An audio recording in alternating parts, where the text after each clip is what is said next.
Qualche giorno fa, parlando dei fagioli di soia ed amamè e accennando al discorso finti ristoranti giapponesi, ci sono stati un paio di commenti che mi hanno convinto ad argomentare meglio. Nel video di oggi, infatti, ti parlerò del perché io, che ho vissuto 4 anni in Giappone, e mia moglie, che è giapponese, non andiamo a mangiare nei ristoranti all you can eat. In particolare quelli che si presentano come ristoranti giapponesi. Infatti, quando si parla di questo tipo di ristoranti, generalmente ci sono due categorie. La prima è appunto ristoranti giapponesi e la seconda è Asian Fusion, comunque fusion asiatica. Ora, siccome come dice il nome Fusion Asian, appunto fusion, e possono servire un po' tutto quello che gli pare, giustamente, io però oggi mi concentrerò su quello che fanno gli all you can eat che si presentano appunto come ristoranti giapponesi. Piccola premessa, io oggi non voglio attaccare la categoria, voglio soltanto spiegare come mai io e mia moglie appunto, che dovremmo essere molto interessati ad andare a mangiare in ristoranti di questo tipo, giapponesi, invece non ci andiamo. Partiamo subito dall'associazione cibo giapponese o comunque cucina giapponese e sushi. Cioè, io mi rendo conto parlando con le persone o leggendo cose in giro che non per tutti, ma per la stragrande maggioranza delle persone, cibo giapponese è uguale a sushi, punto. Ci sono delle persone magari con cui parli, accenni al discorso cibo giapponese e loro ti dicono no, ma io il sushi, a me il sushi non mi piace, io il pesce crudo non mi piace,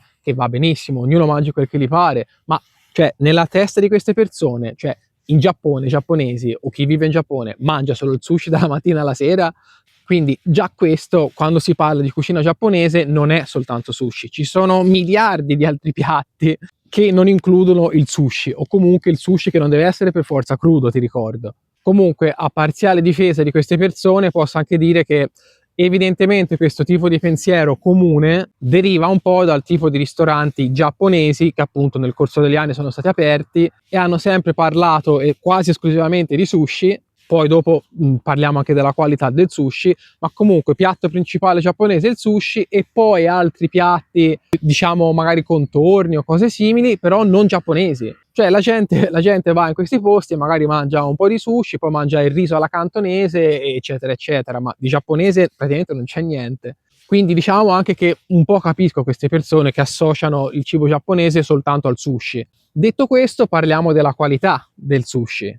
Ora, è evidente che il sushi italiano, il sushi fatto in Italia, sia completamente diverso da quello che viene mangiato in Giappone, ma non per questo deve essere per forza peggiore o più cattivo. Poi, se me lo chiedi a me che li ho assaggiati entrambi, ti dico che non c'è paragone, sono proprio due cose completamente diverse, però poi ognuno ha i suoi gusti, ognuno fa le cose come meglio crede. Ma se analizziamo punto per punto, partiamo dalla varietà di pesce.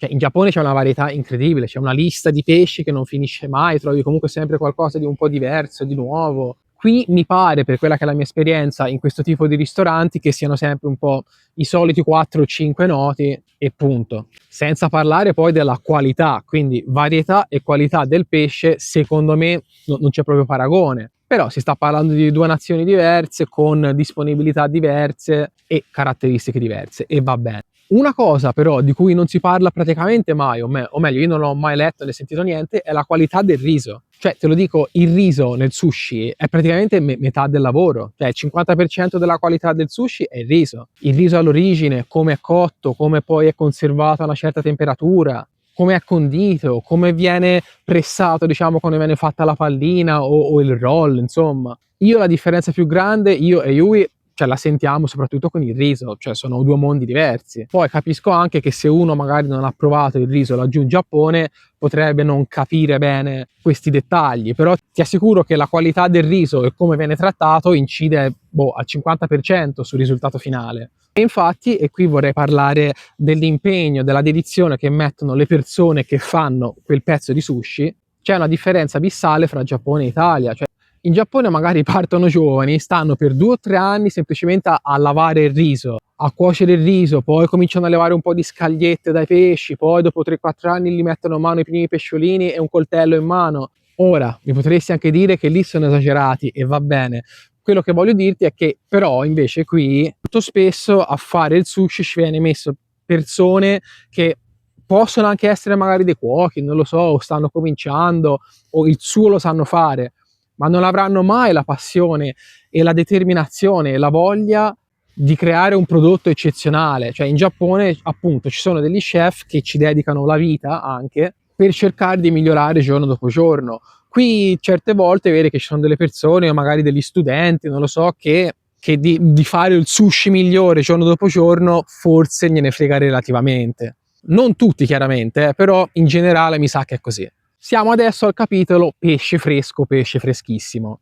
Mi è capitato nel tempo di leggere delle recensioni di ristoranti all you can eat, ma anche altri. E adesso ti sto parlando delle recensioni positive, dove appunto il cliente soddisfatto parla di pesce fresco, si sentiva che il pesce era fresco, freschissimo, molto buono, eccetera, eccetera. Il discorso però in Italia è questo: le attività che somministrano pesce crudo, che siano ristoranti all you can eat o qualsiasi ristorante, chiunque serve del pesce crudo deve fare dei trattamenti a questo pesce, e il trattamento in questione è l'abbattimento. Quindi tramite uno strumento che è l'abbattitore, appunto, il pesce fresco deve essere abbattuto, appunto, quindi portato a una bassissima temperatura molto velocemente e tenuto per un determinato numero di ore. Ci sono delle tabelle, insomma, ci sono dei riferimenti precisi per questo. Questa procedura di abbattimento viene fatta per ridurre, o penso proprio quasi eliminare, ora non sono sicuro, il rischio comunque di parassiti o di problemi che ci potrebbero essere nel mangiare il pesce crudo. Detto questo, non ti sto dicendo che il processo di abbattimento peggiora la qualità del pesce. No, l'abbattimento, se fatto bene, in realtà non intacca la qualità del pesce o di qualsiasi altro ingrediente, perché non è che l'abbattimento è una procedura nuova, c'è da tantissimo tempo e viene utilizzato non solo per il pesce da servire crudo, ma per tantissime altre cose. Cioè è uno strumento fondamentale nelle cucine professionali.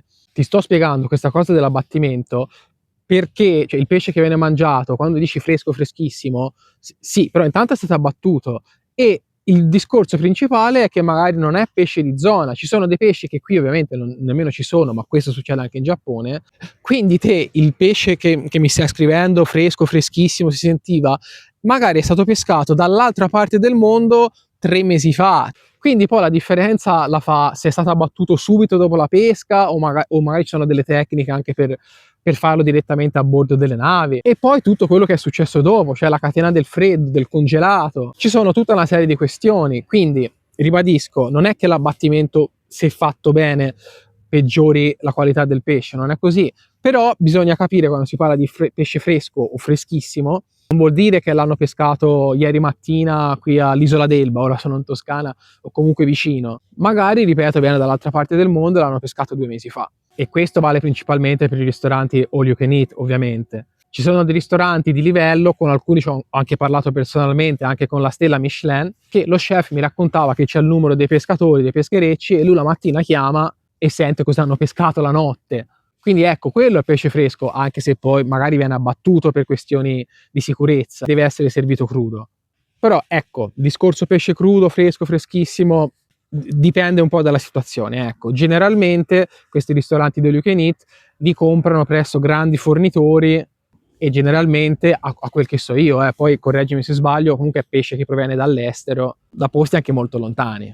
Per quanto riguarda invece il personale di sala, è evidente che se vai a pranzo magari scrivi su un fogliettino numero 20, un numero 30, numero 58. I camerieri ovviamente poi seguono le comande, c'è il bancone, il pass della cucina, prendono il 20, 30 e 58, lo portano al tavolo 12 e finisce lì. Non c'è comunque molta comunicazione, è un'esperienza, chiamiamola un pochettino fredda. Ma ci è successo una volta, ora ti racconto un episodio in particolare, di andare a mangiare la sera il sushi in un ristorante che fa anche all you can eat, ma la sera era addirittura alla carta. Doveva essere un ristorante abbastanza buono, poi in realtà non fu buonissimo, però questo è un altro discorso. Ora mi sto concentrando sul personale di sala. Se nella lista delle bevande c'è sake, ok? Già è abbastanza vago, c'è scritto magari sake freddo, sake caldo, ok?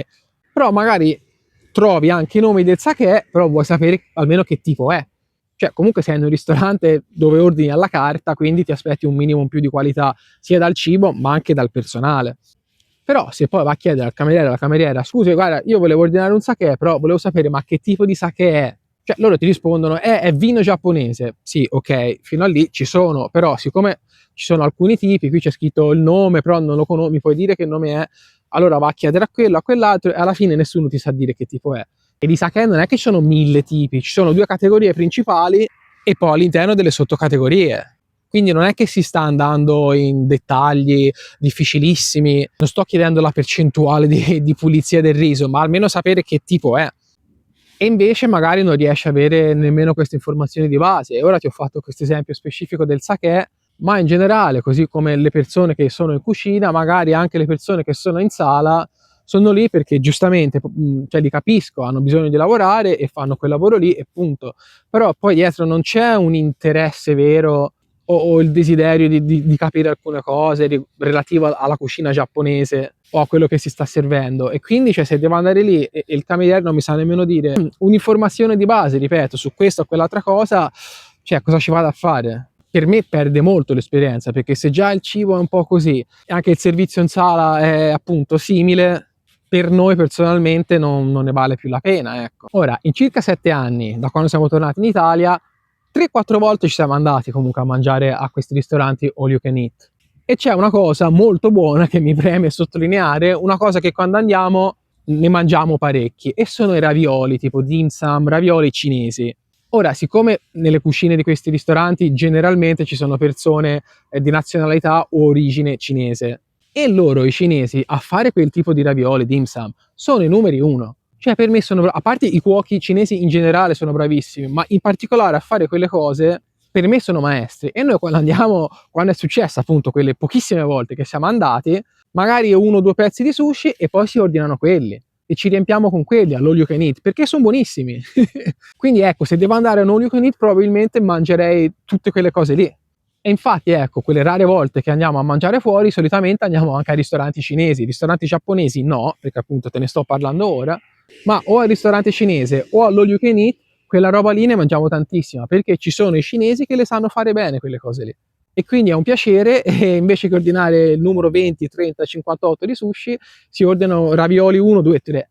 Ok, ho capito, ma quindi Mirko mi stai dicendo che in Italia non si può mangiare il sushi di qualità? Assolutamente no, non è quello che ti sto dicendo. Io ti stavo parlando di ristoranti all you can eat e dei motivi per cui io e Yui non ci andiamo, ma non ti sto dicendo che non sono buoni, magari a te possono piacere, ad altre persone piacciono anche perché sono sempre pieni, quindi va bene così.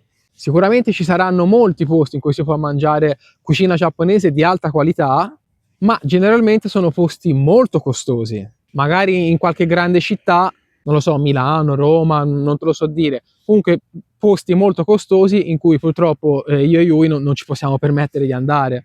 Però ecco, non sto facendo tutta l'erba un fascio della cucina giapponese in Italia. Anzi, se hai esperienza in qualcuno di questi posti un po' costosi dove si mangia cucina giapponese di livello, fammelo sapere nei commenti. Così come ho detto all'inizio del video, lo ripeto anche adesso, questo non è un attacco a questo tipo di ristoranti, ci mancherebbe, però ecco, questa era la mia opinione, mia e di Yui. Fammi sapere cosa ne pensi nei commenti, era un po' che volevo fare questo video, poi appunto un paio di commenti all'ultimo video mi hanno convinto a farlo oggi. Se ti piacciono gli argomenti che tratto sul canale Orto Cucina e Giappone, considera di iscriverti. Se sei già iscritto, grazie, metti like, commenta, condividi e ci vediamo al prossimo video, spero. Ciao!